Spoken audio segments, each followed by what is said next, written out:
Welcome back to the Wrestling Roundtable. We hope you're enjoying the show. We hope you've joined us on WrestlingRoundtable.com, where you can get the Wrestling Roundtable t-shirt, like Ronnie looks pretty good. And we also hope you listen to the Wrestling Roundtable radio show every Tuesday at 11 p.m. Eastern Standard Time, 8 p.m. Pacific Standard Time on blogtalkradio.com/Wrestling Roundtable. The number to call in to share your thoughts is 347-857-4647. We hope to hear your thoughts on everything that's going on in mixed martial arts and pro wrestling in general, and your thoughts on the show as well.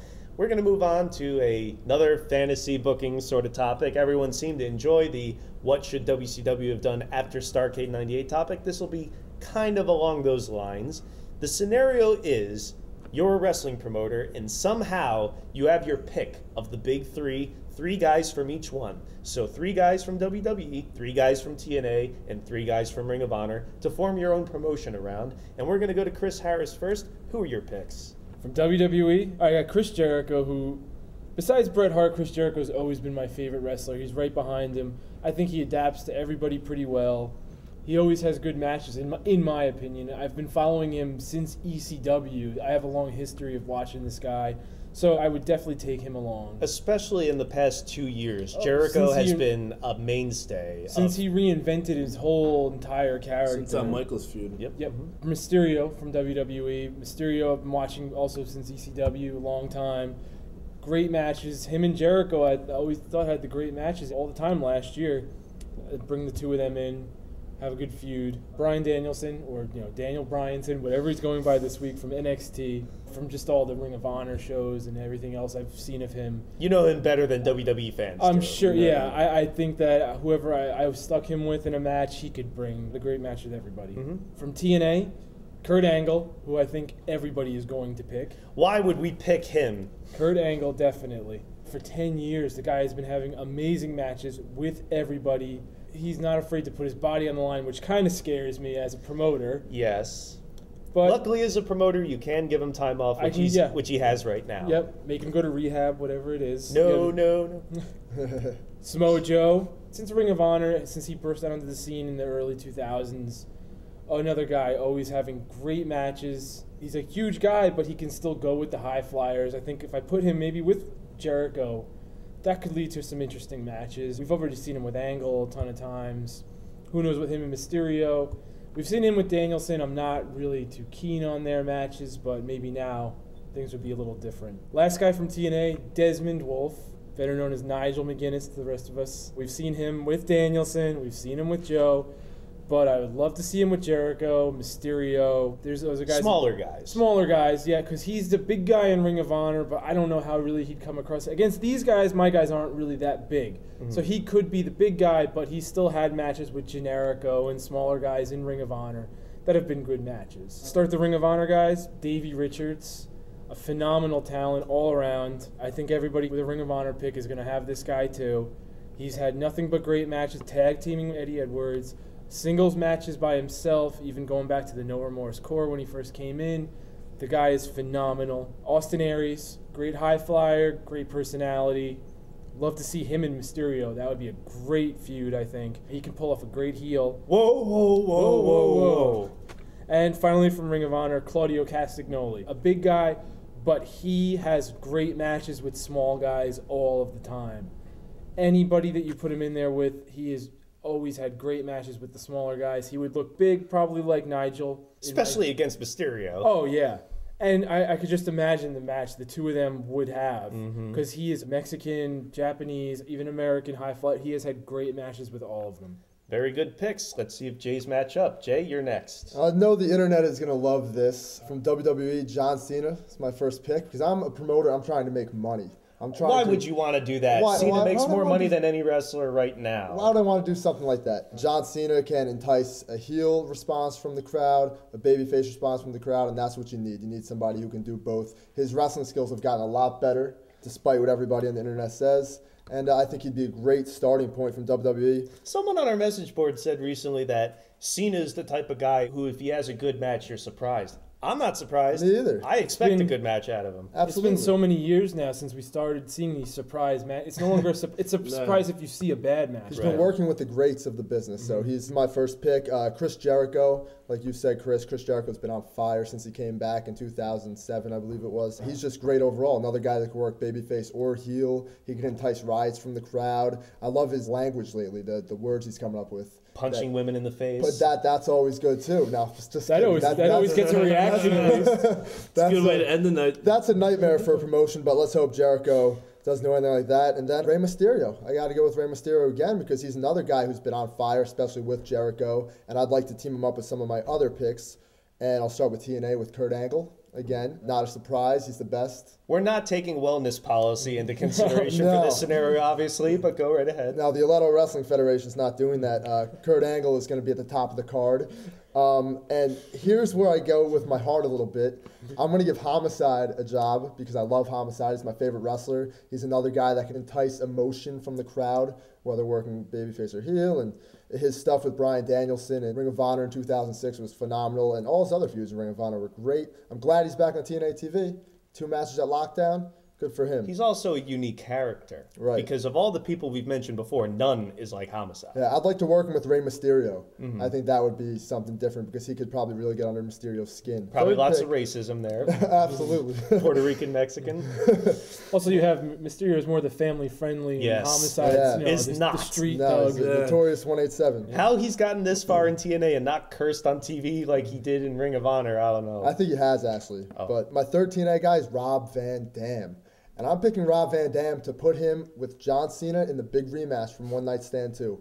Because that rematch never happened, the one-on-one match. They did a couple triple threats with Edge. But I think if you put those guys together again in Madison Square Garden down the street from where they originally wrestled, even put them back in Hammerstein Ballroom. I don't know what kind of venues I'm going to run yet. So we'll see what happens there. I think that would be great. He's very consistent.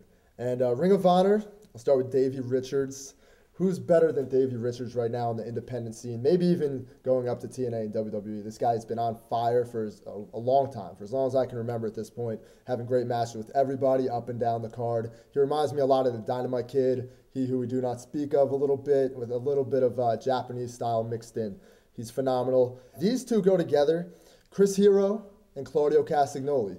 I need a tag team. I need a big tag team. As you said, Claudio's great. He can work with anybody. His physique is phenomenal. Putting him with John Cena equals cash, in my opinion. Chris Hero's cool, man. I like Chris Hero. His strikes are good. He's just an overall good wrestler. You could say he's one-dimensional. I like the Kings of Wrestling gimmick, and I might even put Jericho as their leader, as their mouthpiece. Put them all together, it would annoy a lot of people. And I'd also like to see Angle and Davey Richards mix it up. There we go. That's my picks. Very good and interesting picks so far, but after we take our break, Rodney Lacan and myself come back with our picks. More with Wrestling Roundtable when we return.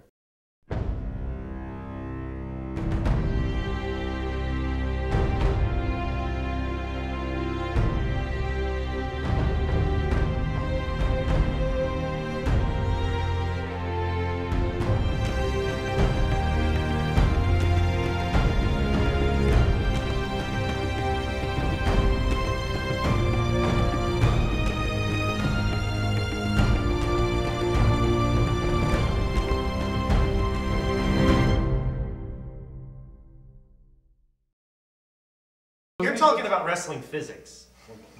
Wrestling physics, sir. So stupid. That's what it's like. This is my favorite example of wrestling physics. When you get punched in a match, you can take about 100 of them, but if you run in afterwards, like the students do to help someone break up a brawl, they get punched, they're knocked out. I love how the referees had like you brush against them and they collapse. Always in that little huddle. Like. It's funny to go from Referees are like MMA the weakest to human wrestling. being. But not Paul Turner, official. Not Paul Turner. Of all the punches wrestlers throw, they never have broken hands. No.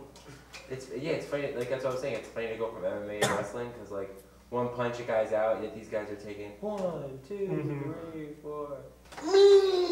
Yep. Throwing it to you first, Rod. And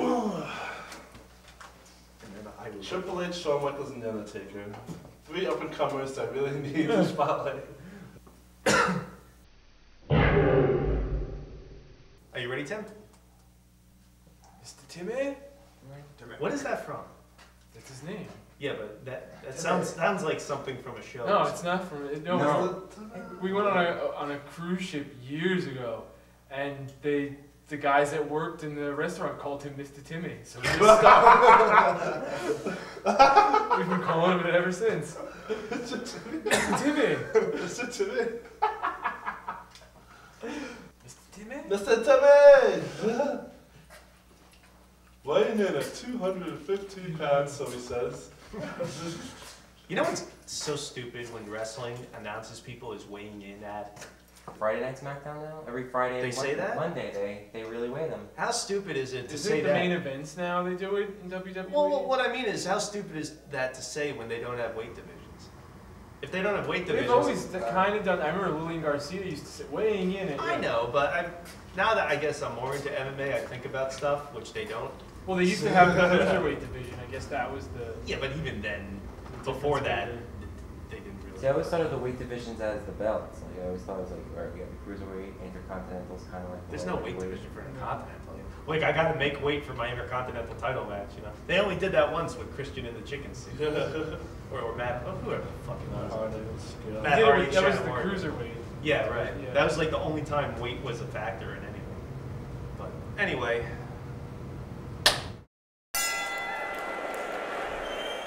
Welcome back to the Wrestling Roundtable. In the last segment, we heard Jay's picks and Chris's picks from the Big Three. And now we move on to you, Rodney. What are your 3 picks each from the Big Three to form your own promotion around? For my own promotion, Eric, I start with the top. And the top is John Cena because why not? Any promoter would be stupid not to take this guy. Very marketable guy. Great fan base. Always gets a reaction, always. You could work with the gimmick he has now. You could turn him back heel with the whole rap stuff. This guy could do it all. Generates a lot of money, and he's a company guy, too. Daniel Brian Danielson, all right? Because just like the CM Punk effect, I think a lot of indie fans will get behind him and really cheer for him based on his background, based on his wrestling ability. And plus, this guy's just a great talent, great fucking talent. I think there's a lot of people he could work with. And I would really like to build him up, even have him win a Royal Rumble and go on to main event for the title. Third, Swagger. Jack Swagger. He has that Angle Brock role that Brock and Angle, the void that they left. Drop the all-American gimmick. I'd put a mouthpiece on him, give him a Cornette or a Heyman, someone to really be the voice that he lacks. I think he has great wrestling ability, and I think we need to see more of that in wrestling. From TNA, Samoa Joe.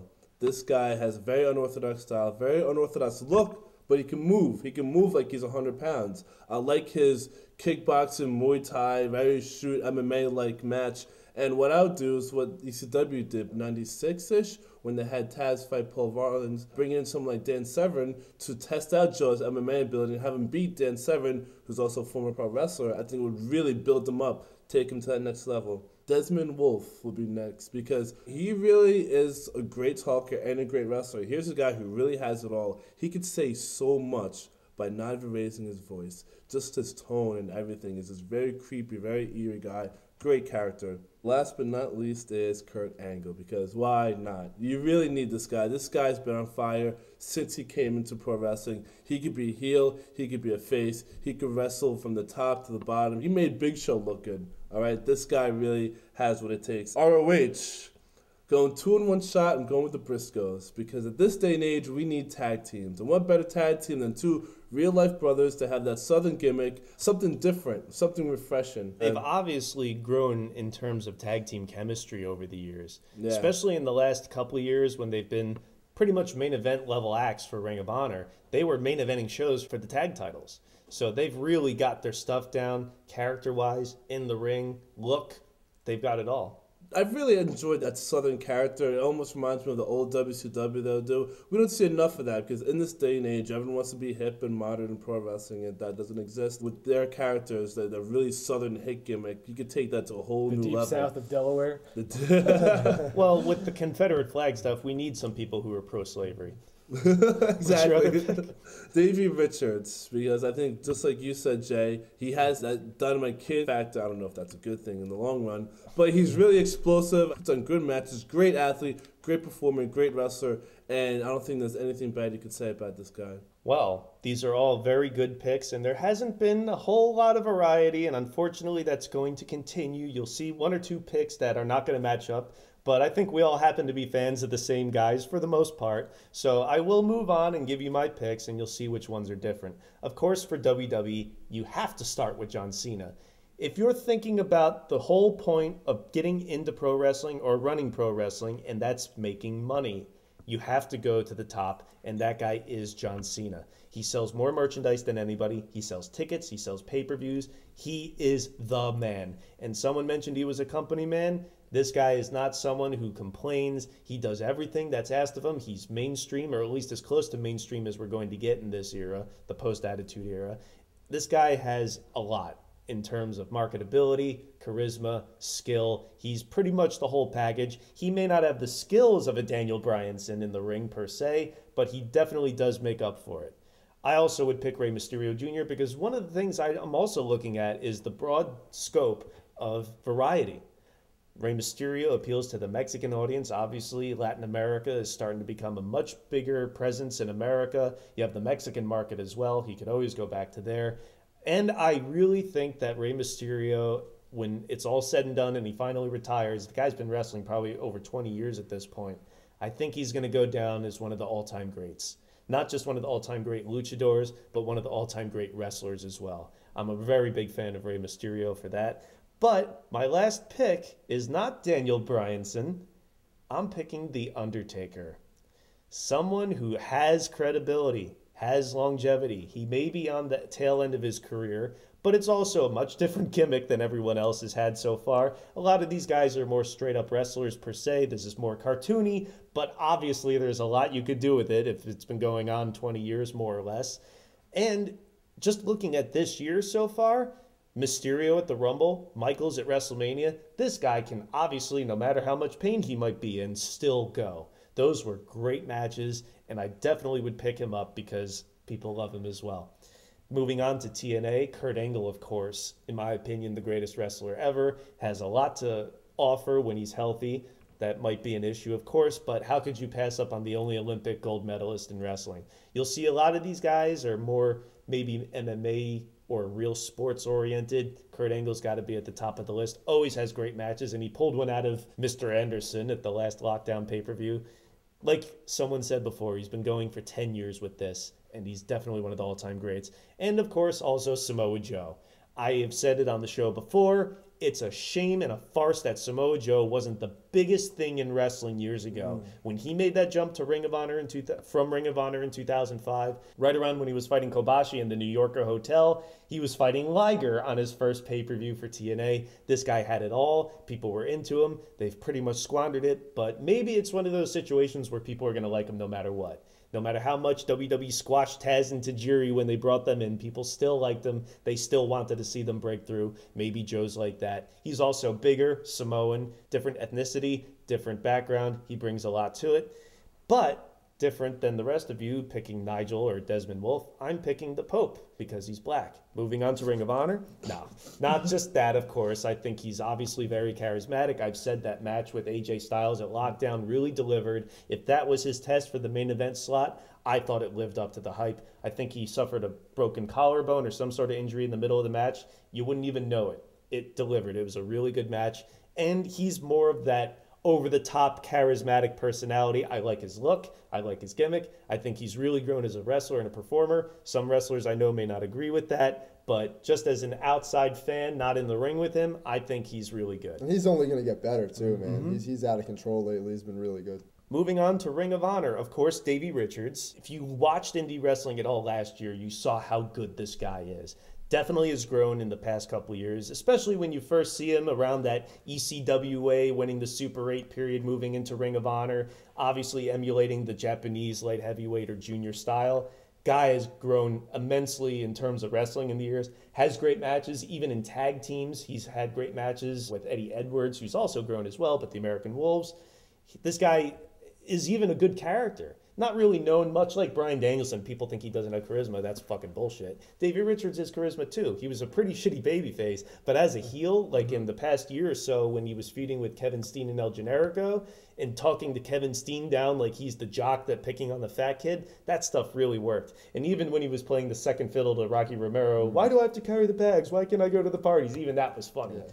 Claudio Castagnoli, another guy, much like a lot of these people who have changed their gimmicks, changed their style, Claudio has grown a lot in the past few years. He's become a real big package, the tallest guy that we have here, so the biggest man. I loved the stuff with Prince Nana and Ernesto Osiris with Claudio until they formed the Kings of Wrestling stuff a few months ago. That was my favorite thing of last year, I think. That pairing of the three worked real well. And Claudio, like I said, has really grown as a wrestler. And I like his promos too. He's not a guy that screams and yells, typical 80s wrestler promos. He's Swiss. He's got a lot to bring. But different than the rest of you, I thought about this one. I had a niche, a void to fill that I didn't really have anybody for, so I'm picking the Necro Butcher. Hardcore is filled right there with Necro Butcher. His character has pretty much sucked the last couple of years because when he first came in, he was a monster. He was Leatherface, essentially, in the Texas Chainsaw Massacre. Mm-hmm. He was this beast that came in and looked like he was going to eat your children. He was like a redneck zombie. And the guy is also one of these guys that, if you've seen all the stuff of him putting himself through fire and thumbtacks and barbed wire, will obviously give up his body. Not that I necessarily want to do that, but I think for the hardcore niche, Necro is a good slot to fill. And also, with the exposure from the wrestler, people might recognize him. I don't know, people have been saying that for years. We'll see. Those are our picks. What are your picks? Let us know. Send them in to WrestlingRoundtable@gmail.com. Leave them in the comments underneath the video, or call in to the Wrestling Roundtable radio show every Tuesday night. Let us know what you thought of these shows and everything else going on in pro wrestling. So join us next month. We're going to be back on YouTube, Go Fight Live, and iTunes, talking about the latest events and goings-on in mixed martial arts and pro wrestling. And like I said, every Tuesday night on blogtalkradio.com/Wrestling Roundtable. So for the panel, Rodney Lacan, Chris Harris, Jason Aledo, I'm Eric Santamaria. Join us for Pro Wrestling Respect in Burlington, New Jersey, coming up in June, and join us on WrestlingRoundtable.com.